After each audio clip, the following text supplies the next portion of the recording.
मेरा मानना ये है, चाहे नेटवर्क मार्केटिंग बिजनेस हो या कोई और बिजनेस हो या कोई नौकरी हो या आपकी स्टडीज हो, कुछ भी हो, लाइफ में वो लोग सक्सेसफुल हो पाते हैं जो लोग एक्शन टेकर होते हैं। मेरा मानना यह है कि ये बिजनेस सिर्फ और सिर्फ एक्शन टेकर्स के लिए है, और रादर कोई भी बिजनेस एक्शन टेकर्स के लिए है। बिकॉज दो प्रकार के लोग होते हैं, एक वो who are wishing to be successful और दूसरे वो who do what it takes to be successful. आप कौन सी कैटेगरी में आते हो? Are you guys wishing to be successful और you actually want to do what it takes to be successful? It is better that you get into the category of people who do what it takes to be successful. Because अगर life में successful होना है ना, every day, I mean, I always talk about in my trainings, you don't have to show off, you need to show up.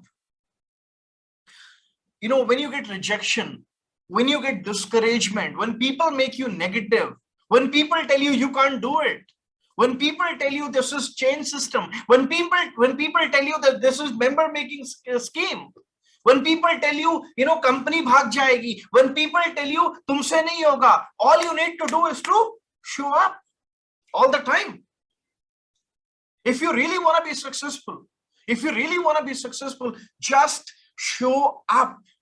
That's all. That's the bottom line. That's the thumb rule all the time. So the important thing is to show up always, no matter what happens in your life, in your business. Just show up for the daily activities. अभी recently मैंने एक session किया था, उस session में मैंने आप लोगों को बताया था आपके डेली एक्टिविटीज के बारे में।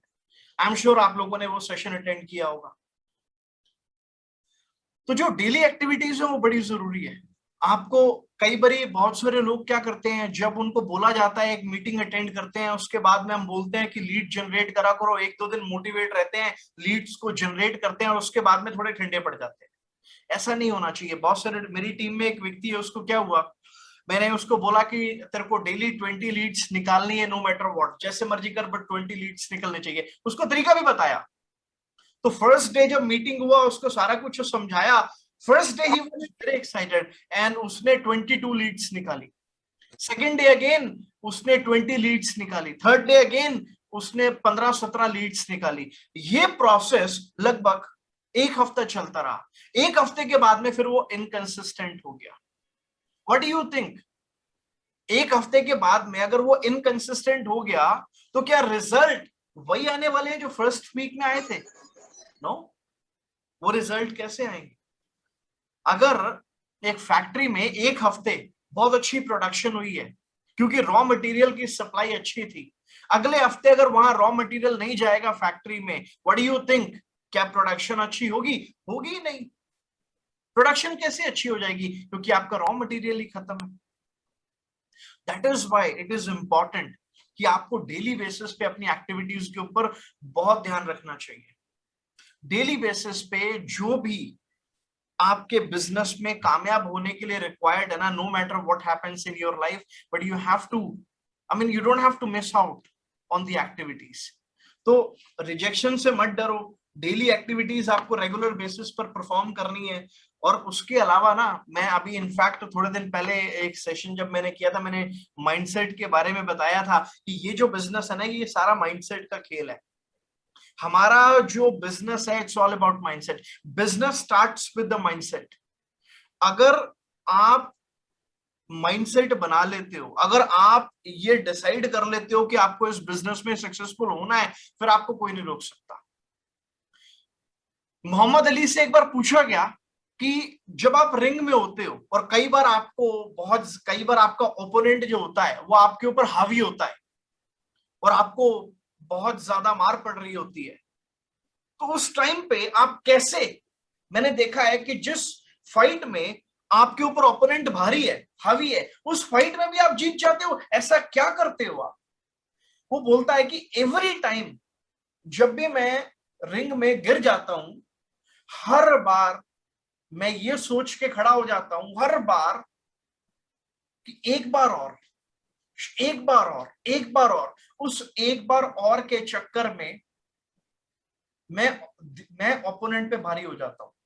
होता क्या है, इंसान रिंग में हारने से पहले, रिंग में फिजिकली हारने से पहले वो 10 सेकंड मेंटली हार जाता है। और जो इंसान मेंटली हार जाता है ना, उसके 10 सेकंड बाद वो रिंग में भी हार जाता है। तो मोहम्मद अली बोलते हैं कि मैं कभी मेंटली नहीं हारता था, जब तक मेरे अंदर जान है मैं मेंटली नहीं हारूंगा। इसीलिए एवरी टाइम मैं जब रिंग में लेटता था, लेकिन मैं वापस से खड़ा हो जाता था, और ऐसा मैच हारा हुआ भी मैं जीत जाता था, क्योंकि मैं मेंटली स्ट्रांग था, मैं मेंटली हार नहीं मानता था। सिमिलरली आप लोगों को भी मेंटली हार मानने की जरूरत नहीं है। जो भी आपके टारगेट्स हैं, जो भी आपने डिसाइड किया है कि आपको इस बिजनेस में ये गोल अचीव करना है, बस आपको उसके ऊपर कंसिस्टेंट रहना है। समस्याएं आएंगी, समस्याएं तो खैर मुझे भी बहुत सारी आई थी जब मैंने बिजनेस को स्टार्ट किया था। इनफैक्ट जब मैंने काम को स्टार्ट किया तो उस टाइम पे मेरे को आइडिया ही नहीं था कि नेटवर्क मार्केटिंग बिजनेस को करते कैसे हैं। आज लोग मेरे को नेटवर्क मार्केटिंग एक्सपर्ट बताते हैं, मुझे हैरानी होती है। जब मैंने 10 साल पहले काम शुरू किया था तो मेरे को नेटवर्क मार्केटिंग का एन भी मालूम नहीं था, ऑनेस्टली स्पीकिंग। और इनफैक्ट मेरे को तो शुरुआत में यूजुअली जो लोगों को टाइम लगता है सक्सेसफुल होने में, 6 फिगर अर्नर होने में, मेरे को मोर देन यूजुअल टाइम लगा था। बट एक चीज मेरे को क्योंकि समझ में आ गई थी, एक चीज के लिए मैं बिल्कुल पक्का हो गया था, मेरे को ये रियलाइज हो गया था कि इस बिजनेस में कामयाबी मिलती है, इस बिजनेस में लोग लाखों रुपए कमाते हैं, इस बिजनेस में सक्सेस हो सकता हूं मैं, इस बिजनेस में मेरे सपने पूरे हो सकते हैं। ये चीज मेरे को समझ में आ गई थी, और क्योंकि मेरे को ये समझ में आ गया था तो इसलिए मेरा माइंडसेट एकदम क्लियर था, मेरा विजन एकदम क्लियर था। आपको क्या लगता है रिजेक्शंस मेरे को नहीं मिले होंगे? हजारों